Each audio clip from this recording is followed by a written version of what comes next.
Everyone, first of all, thanks for coming. Justin and I are super excited. This is our first event that we're putting together.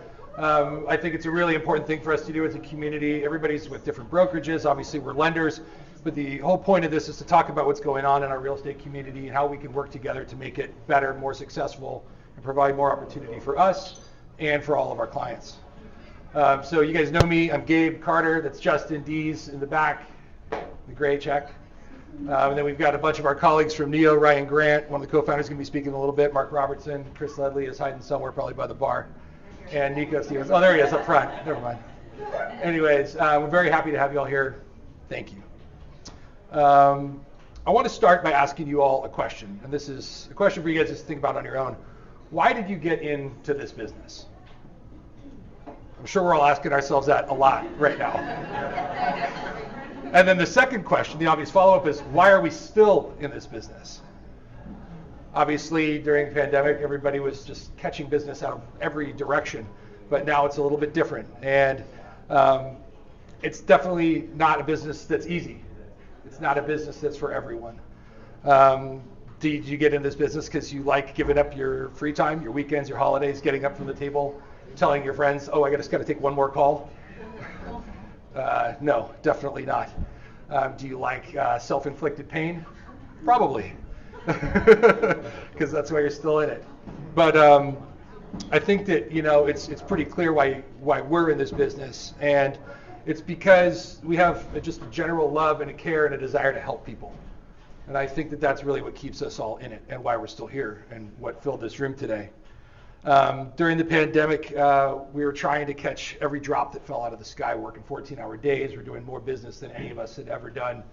And while we did help a lot of people get into new homes and reposition their debt so that they had an easier cash flow, I don't feel like we had the best ability to help our clients in every way that we want to and in the way that they deserve.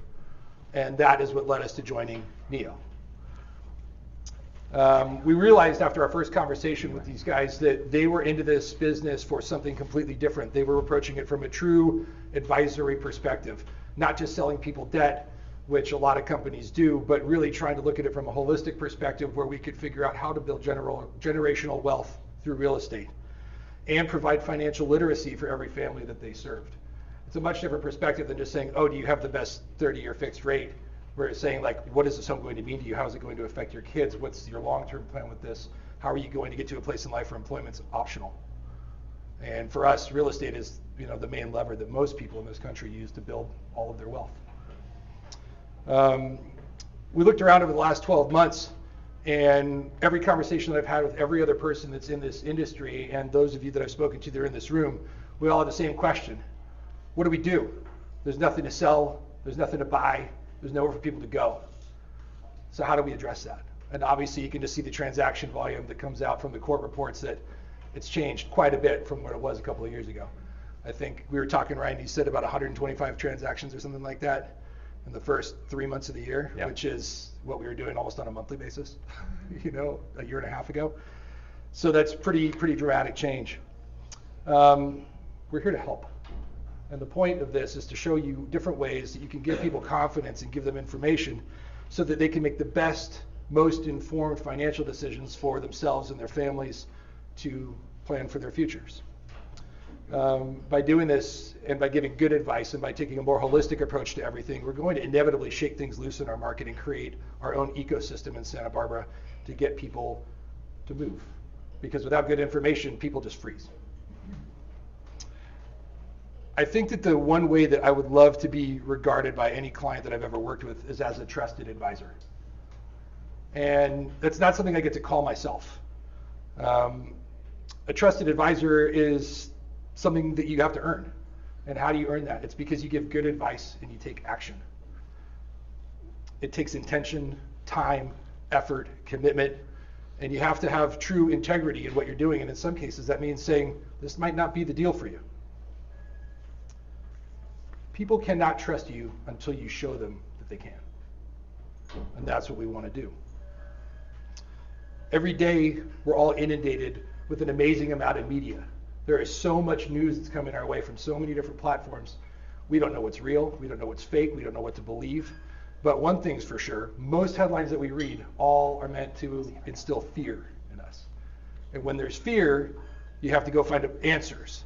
And so when you go back to the place, if you find out about something that's going to make you afraid, like a media outlet, for example, then you're going to go back to them and say, well, you told me something's wrong, so now what do I do? Well, they're not exactly providing answers for any of us. They're just providing questions that are making people freak out. So we have to have the answers for our clients. Show of hands. Who here believes that the real estate market in the United States is going to collapse this year? Awesome. I love that. That's so legit. True believers. There's too many people in not enough houses. That's definitely an issue that we're facing. There's no question about that. So, obviously, if nobody believes that the industry is going to crash and the market's going to come tumbling down, then in a microcosm, if you want to call it that, California is not going to collapse. Santa Barbara is not going to collapse.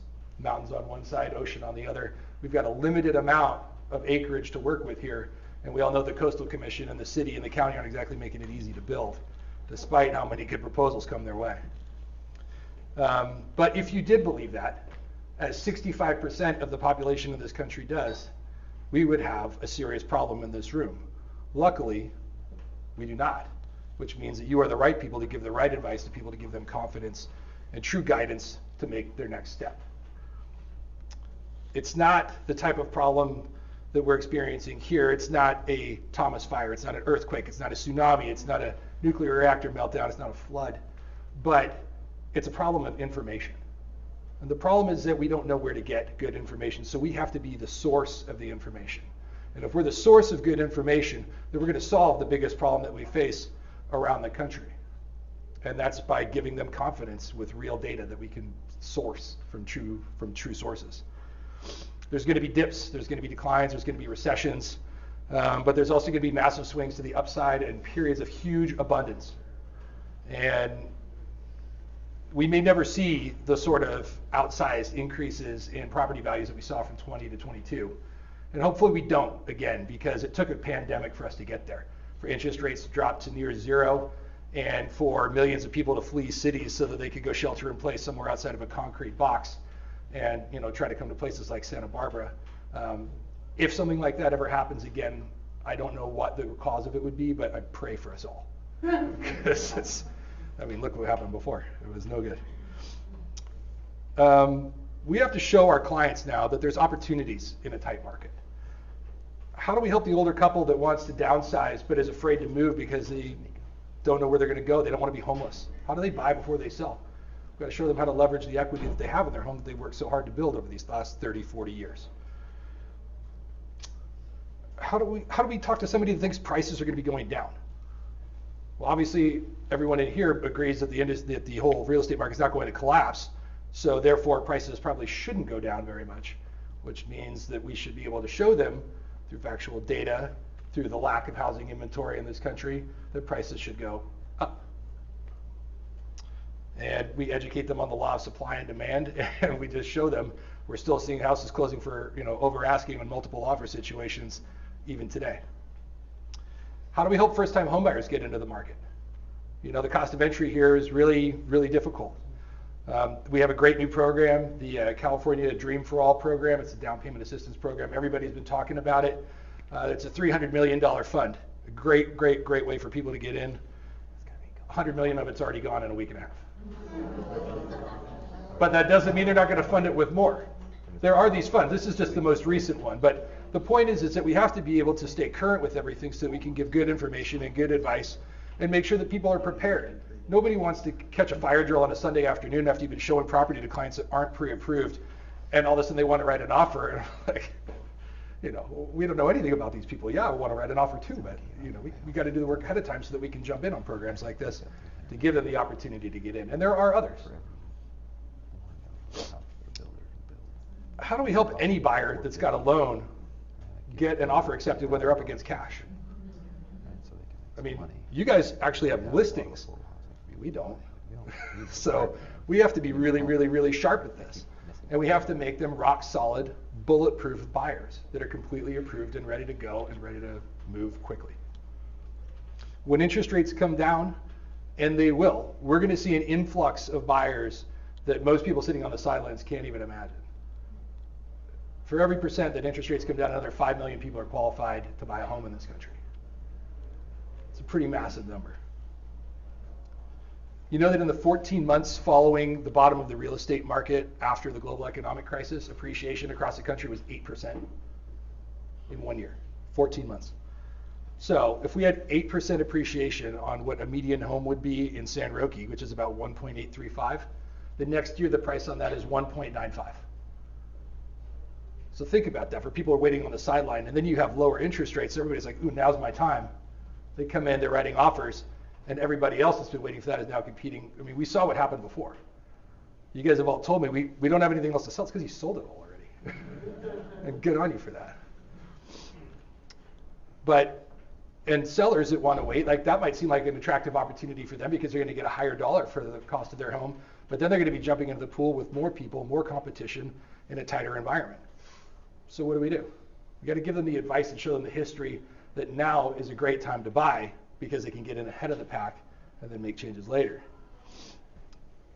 We need to educate people so that they become financially literate and they understand the mechanics of how to build wealth and what it means to pull different levers. Higher interest rate today, but a lower purchase price is going to be something that's going to work for them more than anything else.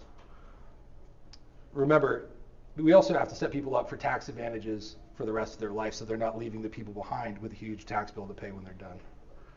So we can't call ourselves trusted advisors, but only those that have worked with us can have seen what we can do could call us that.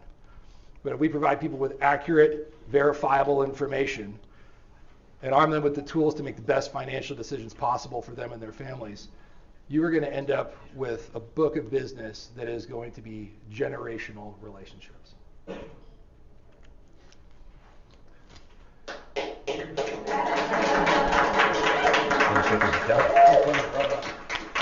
Now, I am going to hand this over to one of the co-creators of NEO, Ryan Grant.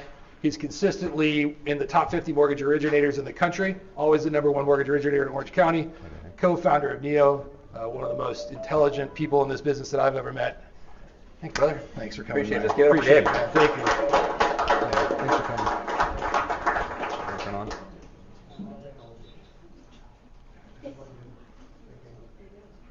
You got this thing firing up here.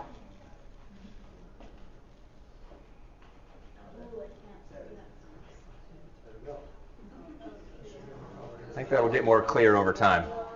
Well, first of all, can we just give a round of applause to Justin and Gabe again for putting this on?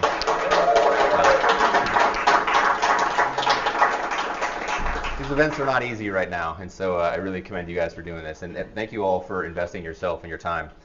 There's two things that I'm going to commit to doing for you today. One is, by the time you leave, my hope is that you can take the information and make an immediate impact, right, on your business and on the communities you serve, like with real, tangible things to do.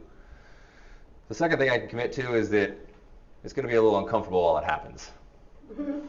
Because I'm going to ask you to change. And nobody loves that. Right? Change isn't something that everybody just races towards.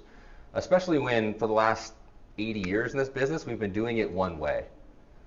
Right? We've all been doing the same thing, and we've been successful. Like, there's some of the most successful people in this industry or in this community here today. So whenever I talk about this topic, I hear mixed opinions, right? A lot of people say, wow, that was incredible, thank you for sharing that with us. And some people are just like, well, I'm just going to do what I've always done because it's always worked. And I don't think we can afford to do that. And most importantly, I don't think that we should do that. So in order to help you guys change or move towards what I'm going to try and get you to do, I'm going to ask you to do something different. And usually you come to these things and you want to learn and you want to get as much information as possible. I'm going to ask you not to learn as much as you feel. Right? So as I'm talking, if I say something and it connects with you in a way that you have some pushback, like, I don't know if we need to do that, or it's too much, or he's not right, like, that's where I want you to stop and ask yourself, like, just stay curious. Like, what if he's right? Like, what if we should do this? What if this is the difference that we should make? And Gabe kicked it off really well. You know, usually I'll have people close their eyes and go through. I'm not going to do that because he said it really well. Right? Like, why do you do what you do? Why are you in this business? When he asked that, how many people's answers had to do with helping people? Raise your hand if it had to do with helping people. She pointed to him like, this guy likes helping people. Well, I'm going to challenge you. What if I told you that what we're doing is not actually helping anybody? No one likes to hear that. The reason I can say this is because I've gone through this myself. Right? Like I've gone through the process of being successful and realizing that I was just really doing the same thing as everybody else. So to help you understand the major two problems that we have, I'm going to need some help here. What's your name? Ariel. Ariel. So you get to sit in the front row. So Ariel, are you a real estate agent? Okay. So imagine I'm your client, right? You've been showing me houses, and we've been talking, you've been sending me different listings. And I come to you and say, Ariel, look, you've been great, but so-and-so introduced me to another agent. They're one of the top agents in the market. They have 100 5-star customer reviews. They answer my phone 24/7. They've been really helpful, and they're going to do it for $500. What do you say? You don't have to answer that. She's like, oh, shit. Yeah, she's going to get another drink. I'm stretching a point to make a point, right? Is that we're all selling the same thing. It's just some people are better at selling themselves. Some people are a bit more influential. Some people work harder. Some people have better marketing. Some people run better businesses. But at the end of the day, we're selling the same product, right? We're helping people to own a home or to sell a home or to finance a home. And we can easily change that, and I'm going to show you how. Second problem, we're giving people what they want, but not what they really need. So I'm going to try and prove that. Raise your hand if you got any formal education in real estate or finance prior to getting into the real estate or finance business. Super high. It's like 3.5 people. So that's a telling sign. And look, I know the market we're in. It's a pretty affluent market. A lot of people in this community have a lot of money, but it's not necessarily because they know a ton about real estate or finance. It's just because they've been successful in their field, which means that they need us. They just need us to show up differently than we've been showing up. Second question, raise your hand if let's just say you're 90% certain that you're doing all the right things in your own life in regards to real estate and finance to reach your goals. All the right things. Let's see them. A couple people are like, maybe me? Look, this is a successful room. If this room doesn't know what the hell we're doing with our real estate and financial goals and journey, what do you think our clients feel like? We're just making an assumption that because we help someone to own a home, that they'll somehow figure out how to become a successful homeowner. And I can tell you a myriad of situations where that is not the case. It's not the case for most of America. But we've never stepped into that void. We've never taken that as our problem. Right? It's just, here's your house, Mark. Hope you figured it out.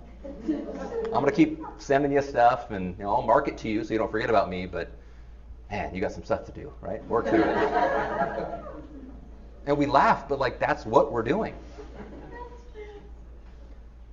So I'm going to teach you how to solve this. But before you do, I think it's important to understand where it comes from. I grew up in a small mountain rodeo town, middle class. I was exposed to people who had a ton of money, and I was exposed to people who had no money, like real poverty. And I created this curiosity of why do some people have a lot and some people have almost nothing? Where is there such a discrepancy? And so I got in the mortgage business, and I thought, okay, well, I'm going to learn about finance and real estate. That doesn't happen. They just teach you how to sell loans. So literally just through working up and just what I talked about earlier, I was no different than anybody else. I just hustled. I showed up. I was at every open house. I was everywhere. I was outworking people, and I had an ability to be influential. But my product was exactly the same as everybody else. And I was top 25 lenders in the country, number 1 on my market, number 1 in client satisfaction across the country.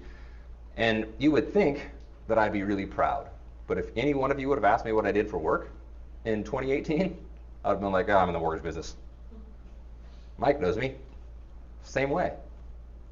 And it was because I wasn't proud of the fact that I was being admired for selling debt to more people than others. That wasn't something that I thought was my legacy. And then, to make it worse, we saw rates climb up at the end of 2018 for the first time in a very long time. And I started losing clients. And here I am, the #1 customer service lender in the country. Right? We're talking menus, food, like it was an experience when you got a mortgage with us. And I lost a client because Loan Monkey was a 1/4 point better on their rate. Loan Monkey. Let that sink in. And I go home and, what every good husband would do, I complain to my wife. I'm like, can you believe that they went, how much would they save like per month? I'm like, it's like $100, not that big of a deal. She's like, well, how much over the whole time? I'm like, it's like $40,000, but I don't think you get it. She looked at me, she goes, I don't think you get it. And it hit me and I was like, oh shit. People really do think we're just a commodity. Right? We sell debt, you sell houses. Why not get the cheapest version of what we do? Because customer service only matters to the extent to which it matters. But the thing that pushed her over the edge was I had a client in 2018. She calls me, she says, Ryan, we have to sell our house. And we just helped her and her family, 2 young kids, awesome family. We just helped them buy this home, their first home a year earlier. The market was going straight up, and I was like, her name was Stephanie. I said, Stephanie, why? Like, what's going on? You're going to have capital gains? Like, you don't need to do this. She said, my husband was in a car accident, and he passed away. And I can't afford to pay for the house. So I was like, man, first of all, I'm so sorry, but I'm not sure if you're aware, but I'm pretty sure life insurance will step in, and it's gonna take care of it. It'll help you, and you'll be able to pay off, potentially pay off your mortgage. What do you think she said? Yeah. You could not tell me that wasn't my fault. And I promise you everyone tried. Ryan, you're a loan officer. You sell mortgages. You don't sell life insurance. Right? The real estate agent didn't think it was their fault. I'm like, here we are, a real estate agent and a mortgage professional putting this family into a home that they saved for years to acquire. And we didn't think to ask, do you have life insurance? It's not on the mortgage application because we don't care. It's not part of the real estate journey because it's not. Like, we made the assumption that they knew how to be a successful homeowner, how to protect their family, and how to grow their wealth generationally. We didn't just not grow their generational wealth. We actually took it the wrong direction. And we're supposed to feel good about it? So look, it was that point I said, look, I'm not going to do this anymore. If I'm $1 more expensive than the next person, it's going to be because I can quantifiably show this family how we're going to make them more money and help them become more generationally wealthy than anybody else they know. And it just so happened, right around the same time, I started having some likely stress-related stomach problems. So I go to the doctor. That's a mess, right? They just throw some pills at you. And doctor ever follow up with you? You ever get a follow-up from the doctor's office, right? Other than like, it's time to, pay us or real prescription, right? So none of it works, and someone finally told me about a concierge doctor. Anyone ever heard of concierge doctor? Show of hands. It's amazing, right? You go in there, they proactively help you. You're constantly, doing tests, and it's like a game, right? Your health becomes proactive. No problem since then. Amazing thing. And right when that happened, let me turn this thing on. I'm going to dismiss that at some point. Can you open your laptop and see if I can get rid of it? Yeah, if you don't mind. Thanks, Mark. Yep. So right when that happened, this light bulb hit, and I thought, okay, this is how we can redefine what the real estate and mortgage industry will be. You're good. Right? Like, this is what can happen if we make this change. We can be proactive with our clients as opposed to reactive. Right? We can help them in ways that they would have never expected us to help them. And I don't know if you guys have realized this, Gabe alluded to it, but the market's changed a little bit, right? A little different than it used to be. And there's this great quote that I love from Darwin that says, it's not the strongest species that survive. It's not the smartest species that survive. It's the ones that are most adaptive to change. And there's a lot of smart, strong people in this room. But if you're still doing the same things today that you were doing this time last year or the year before, then you're going to be the one at the end. Right? Our industry is going to be the one at the end. We can't just work harder. We have to be more valuable. We have to work better. I'm going to show you what we're doing today. Today, we wait for the consumer to make a decision. We wait for someone to want to buy or sell a house. Then we wait for them to show themselves as a lead, right? Go online, try and find a realtor, go to Zillow, do something, get a referral somehow. And then speed to lead, right? We got to call them quick. That should be a red flag. I'll explain that in a second. Then we try and create a really good relationship with the client. Because relationships are important, right? Wrong, I'll tell you that later. Then they have to choose us out of all the people they get to choose.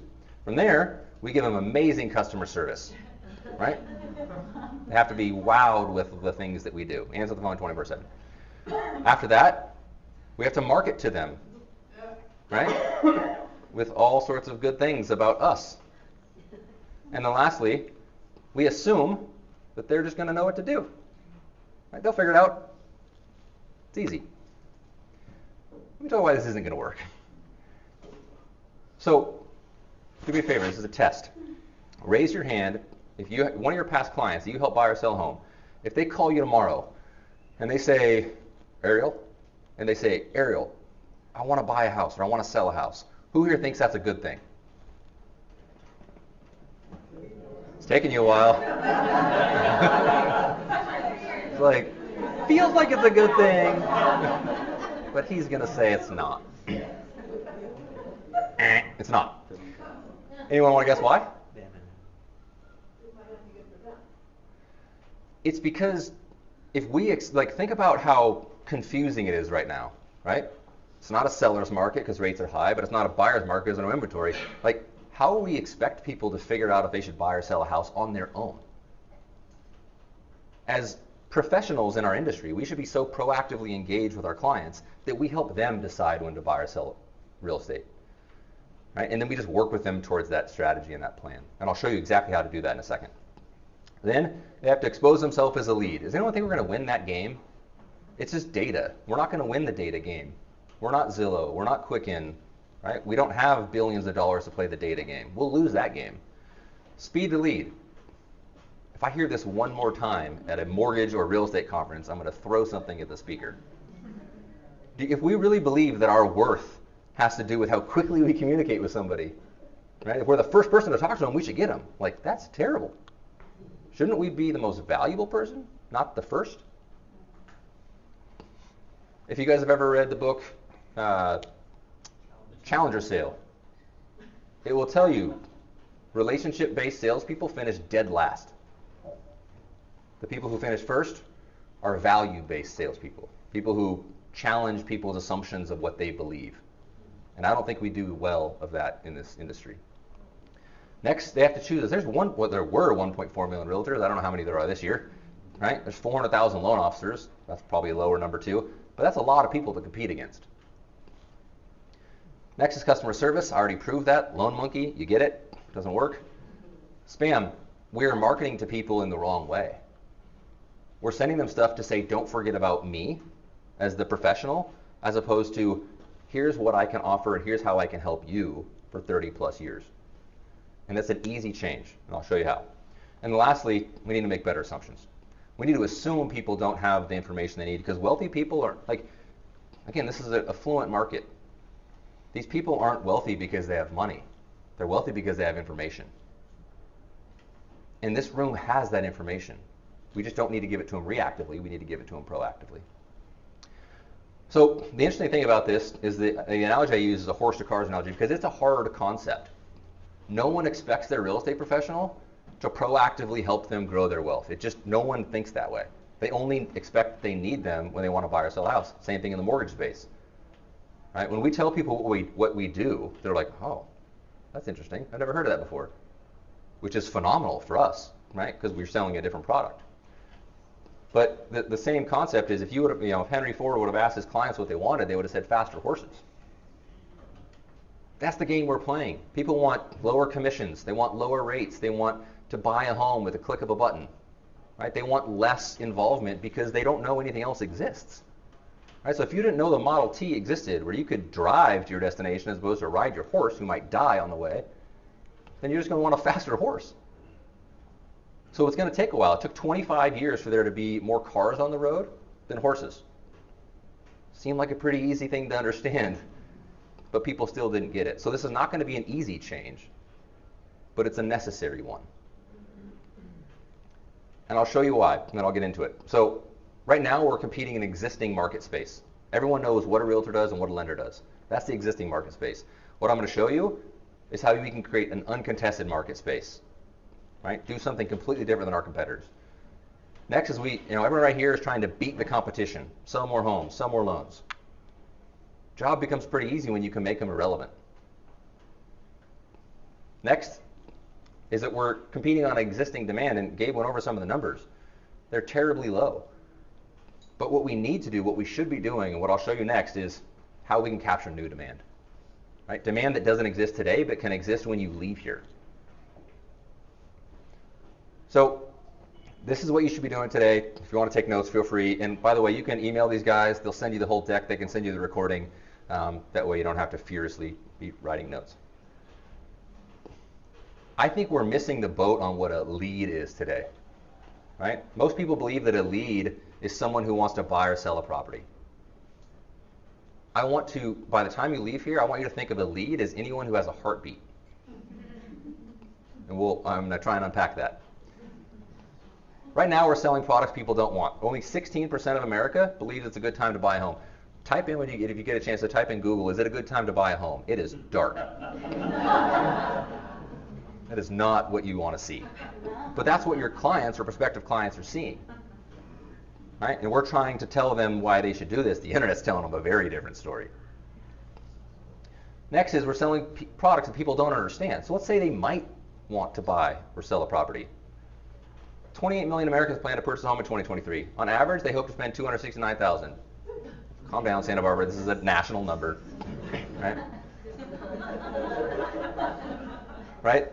It's $100,000 short of the national number, which means that there's a reason why people are expecting low-ball prices, right? They believe that it's a buyer's market. 61% of Americans said that rates have never been this high. They basically averaged 7.75% over the last 30 years. And then 30 million people plan to buy a home in 2023. Only 6 million were able to in 2021. Just not enough homes, to your point earlier. So selling products no one wants and people don't understand. Makes our job pretty hard, right? And when we're expecting people to say, you know what, I do want to buy a house, that's not going to happen often unless we get involved. So there's 4 types of leads. First type of lead is someone who says, I kind of want to buy a home, I'm not sure, I'm not ready. Raise your hand if you've had that conversation in the last 30 days. Right? Probably your most common conversation over the last couple months. Next is they're already ready and pre-approved, everyone's favorite type of lead. Decided it's not the right time, right? So you showed them homes, you had listing appointments with them, you did the whole thing, and they, you know what, we thought about it, we went on the internet, it's not the right time. And lastly, just flat out uninterested. Like, Chris, thanks for calling, thanks for reaching out, but not planning on doing anything, not interested, right? Most people, I would say 75% of the time, this is mismanaged. 50 to 60% of the time, number 2 is mismanaged. Probably 90% of the time, and then 100% of the time is how we as an industry mismanage these lead types.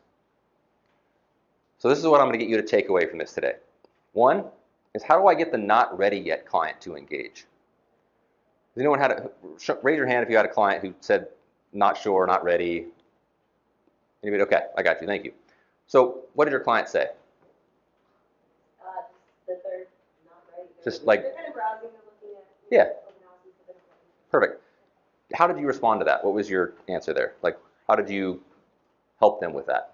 Yeah, told them, I'm here for you. I can show you properties that sign you up for things, and yeah. What's your name? Lindsay Jones. Lindsay. Let's give it up for Lindsay, everybody. Come on. So Lindsay, what you said is very typical, right? Almost every real estate agent that I've had the pleasure of working with or come across just wants to be there for the client when they are ready, right? Like, okay, when you figure it out, just let us know and we'll help. We have to stop that. Like, you can stop that immediately. And let me role play that with you, right? So you're the client, you say what you just said, and I'm going to say, Lindsay, first of all, I completely understand. It is a very confusing time right now. I think it's important that you understand My job is not to convince you to buy a home. Right? My job is to make sure you have all the information and education necessary to make a really confident decision. And I may be wrong, but it sounds like nobody's really gone through all of that with you, like help you understand what the housing market's doing, talk to you about your own economic situation in relation to the housing market. If you can take some time and just meet with our financing team, they're not going to sell you anything. They're not going to try and convince you to get a loan. I've done it personally. Almost all of my clients go through this, whether they want to buy a home or not. And what I can tell you is that by the end of that meeting, is that you're either going to, one or two things is going to happen. You're either going to confidently decide that now actually might be a good time for you to buy a home, and we can start that process, or we'll develop a plan and a strategy and a timeline to do it later. But you sitting in a place of like, I'm not sure or wonderment, that's not okay for me, because my job is to help my clients make sound decisions. Would you be okay just chatting with them just to get more information?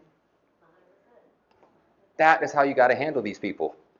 If you just say, oh, okay, well, call me when you figure it out, right? Or you call them every 2 weeks or every month to try and time it between they say yes and you're around, like, we're not helping them at that point.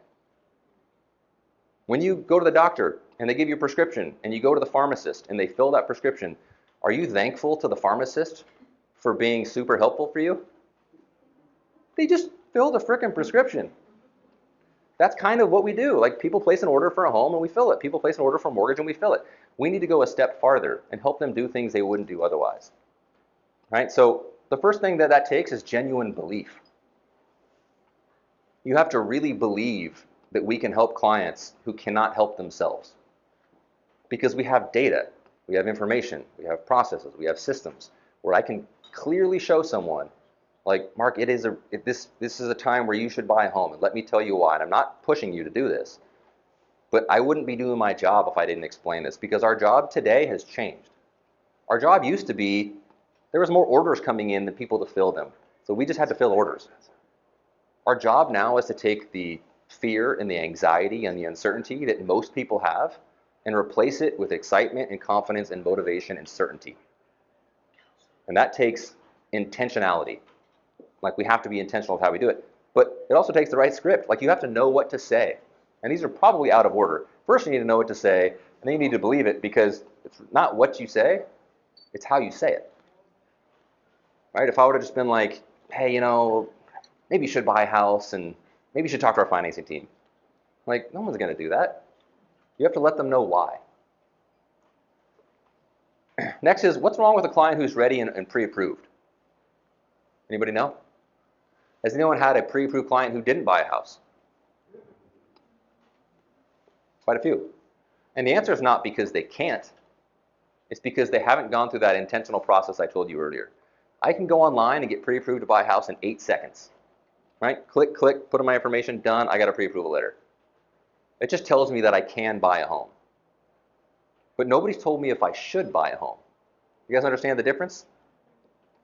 And then the step farther that we have to take is, I believe that most people must buy a home, right? Because by, 2030? You guys see that article? By 2030, 40% of single-family homes in America will be owned by institutional investors. It's a big deal. It's also very true. If we don't step into the space of advisor to get someone who's fearful about spending money or investing money to do what's right for their family, no one's going to make a hard, emotional, right decision. They're going to make the safe one, which is just don't do anything. And then over time, they won't even be able to afford rent where they live. They'll have to move out of the area because we as a community, as an industry, didn't help them make good decisions, intelligent decisions, competent decisions. So there's steps, right? We have to help someone understand the housing market, the real data and the dynamics. We talked about the inventory challenges, the demand, right? They have to understand the demographic of the age of the buyer who's coming along, right? The people they're competing against are not their neighbors. It's Wall Street. Once they understand the housing market, okay, check. Now what about me personally? Right? There's a difference between the personal economy and the national economy. National economy is what people read in the headlines. They don't even read the article. And then they just relate that to themselves somehow. Right? But we need to spend time and show that client, look, this is your true reality versus the market. This is the time to do it. You can do it. You should do it. And let me tell you why I think you must do it. Like, we need to give bold, courageous advice. And people might think, well, I don't want to be pushy. It's the time to be pushy. You just need to do it in a way that people feel it's coming from a place of true, genuine belief and care and concern for them, not for your own pocketbook. Next is the competitive advantage. If your clients are going out there, multiple offers are back in a massive way. Right? So if they believe that they have to get in a bidding war and outpay for a home, and they're going to get scared and they're going to back away. Right? We need to make them look like cash. We need to short closing time frames. We need to show them how we can set them apart so they don't have to be the highest price. Right? They can just be the best structured. And lastly, is they need to know they're not alone for the next 30 years. And we may not know this, but this is the reason why most people aren't buying a home. It's not the fear of today, it's the uncertainty of tomorrow. Because you get a massive debt along with that home most of the time. Right? You have all sorts of other costs for home maintenance, home repairs, home upkeep, taxes, insurance, all these other things. And then you need to figure out how to be a successful homeowner. People don't want to go through that, right? They just want to go to work, come home, watch Netflix, and do it over again. But if they know they have a team of people who are proactively committed to helping them, it makes them step into that void much easier. Now, when someone tells you it's not the right time, or I thought about it and we're not going to do it, again, the same thing happens. People say, well, I just follow up with them. I just keep following up. Send them emails. I text them. They're on my drip campaign. That's not going to work. Right? When you hear that, think plan, strategy, timeline. What's your name? Doug.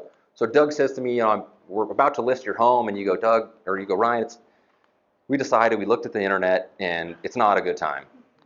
And I say, Doug, look, I completely understand. I think what's important is that we just have a plan and a strategy and a timeline, because it's not that you don't want to sell this home, it's that you may not believe it's the right time, right? Which means we need to get to this. And again, I don't actually care if you sell this house. Right? What I care is you make the best decision for you and your family. And this is where you and your finance team get together and you develop that for somebody, and then you develop a book of business that is, you're planning things out for them. Like, I know Doug's going to be ready in 2024, right around the first quarter, because we've planned that. Right? And I know so-and-so and so-and-so and so-and-so all have strategies for buying and selling real estate. I'm not hoping that I connect with them at the right time. Right? I'm actually proactively moving them towards the target. And lastly is, thanks for reaching out, but we're not interested in what you're selling. Right? We're not going to buy or sell real estate. What do you do then? What do you offer that person? I was at an open house when I first started my career, and somebody comes in, I'm just looking around, I'm a neighbor, I just want to see the house. Okay, thanks. That's it? That's what we offer people who don't want to buy or sell real estate, is just a okay, thanks? And this is the game changer. Yeah? All four of those are just one question, why? You ask them why on all four. Yeah. Every single one of those buyers, ask them why. Great point. Let them educate us. So we all Yeah, I think we need to ask more questions, definitely. why? You take their name and number on a piece of paper. So that's the interesting thing, right? I asked the agent, I'm like, why didn't you connect with us? She goes, well, they didn't want anything. They didn't want to buy or sell. And I'm thinking, like, why would I give you my name, phone number, email if I don't want what you're selling? Is it because I want your spam emails for the next 10 years? Do I want your text or cold calls? Right? Like, I don't know what you offer me if I don't want to buy or sell real estate, because you're a real estate agent. Right? I'm a lender.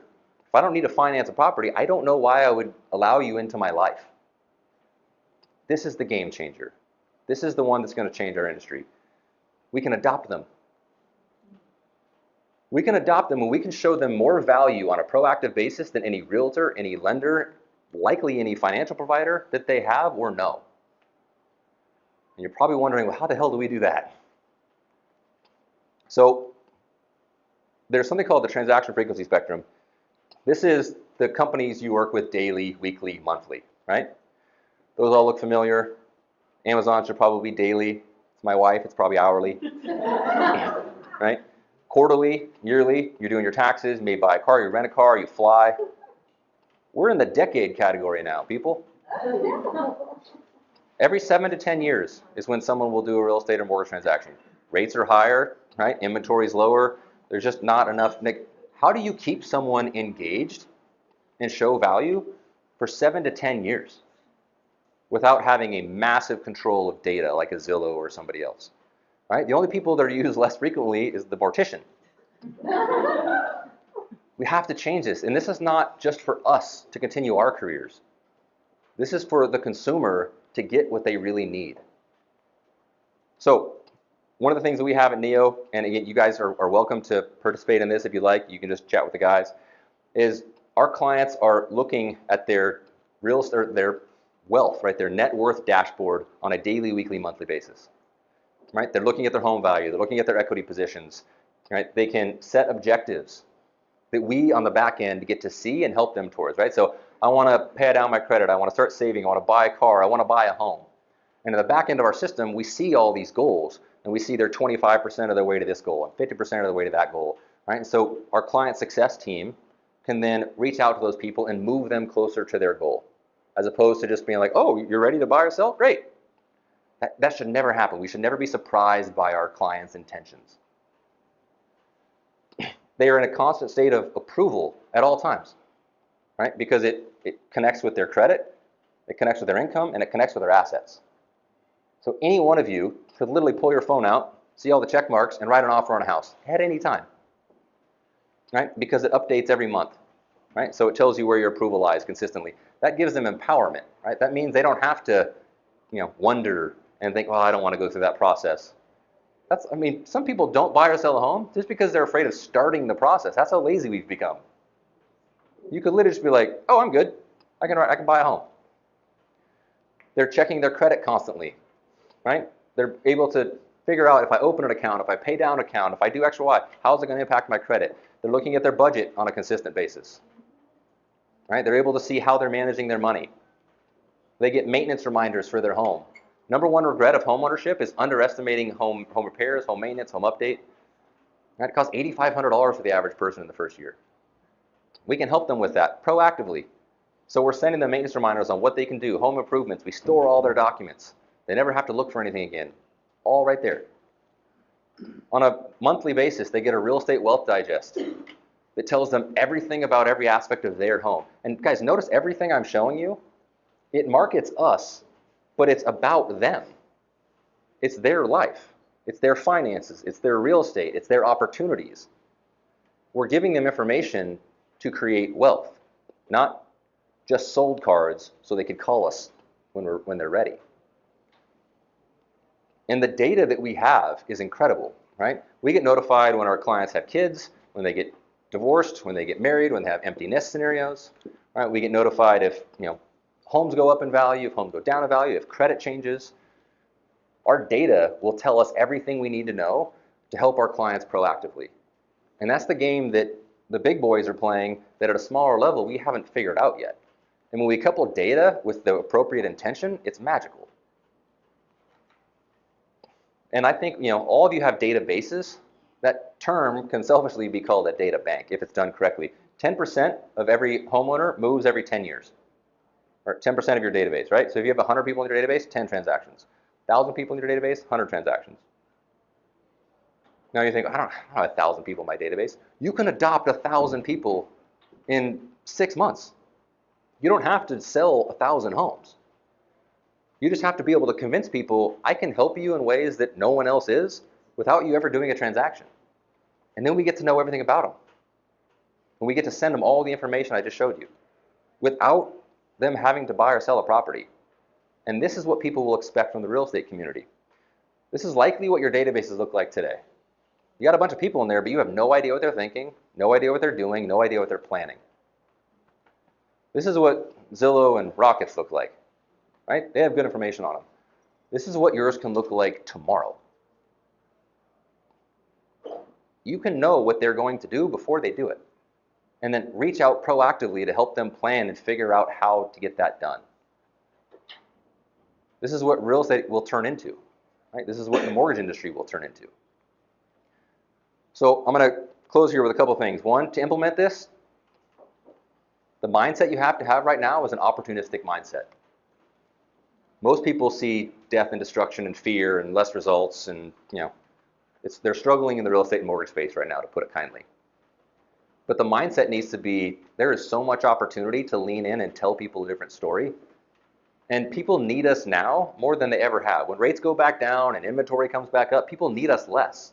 They might need our transactional services, but our proactive value, they don't really need because they can somewhat figure that out on their own. Next is collaboration. There's an awesome book called Who, Not How. I think we're all entrepreneurs and business owners here. We all think, how do I do this? How do I do that? How can I get my business from X to Y? Who you work with matters more than how you do something. Right? The partners that you choose, right? The people that you hire. And if you've grown a business and you look around, like when we started our business, there was 6 people. Right? There's 700 now, and most of them are way better than me. Right? Because it's the who. And if you take anything from this, remember that you want to surround yourself with people in 2023 with people that remind you more of the future than of the past. Because a lot of people want the past to come back. A lot of people want not 2020, maybe 2019, right? They want the easier times to come back. Don't surround yourself with those people. Surround yourself with people that are pining for the future, right? And that remind you of that. And lastly is the evolution of your career. Just don't keep selling the same product as everybody else. Like, next time somebody asks you what you do, tell them you're changing the real estate industry, and then show them how. Right? Because I realize that in the beginning of your career, you get paid for what you do. Right? But as your career evolves, over time, you start to get paid for who you become and the value you create. So I'll leave you the final story here. Anyone ever heard of Virgin Cola? A couple people? So Virgin Cola was started by Richard Branson, Virgin Enterprise, started in the UK, did really well, beat Coke and Pepsi. He brought it over to the United States, did a whole PR campaign, launched it. It started to do pretty well, and then Coke found out. And they were like, oh, this is cute. So Coke bought all the distribution, they bought all the store shelves, and they just muscled Virgin out. And why am I telling you this? Why is this important? We are going to be the Virgin Colas if we don't massively differentiate ourselves. Right? Fill in the blank, large, online, Zillow, Rocket, etc. is going to be the Coca-Cola.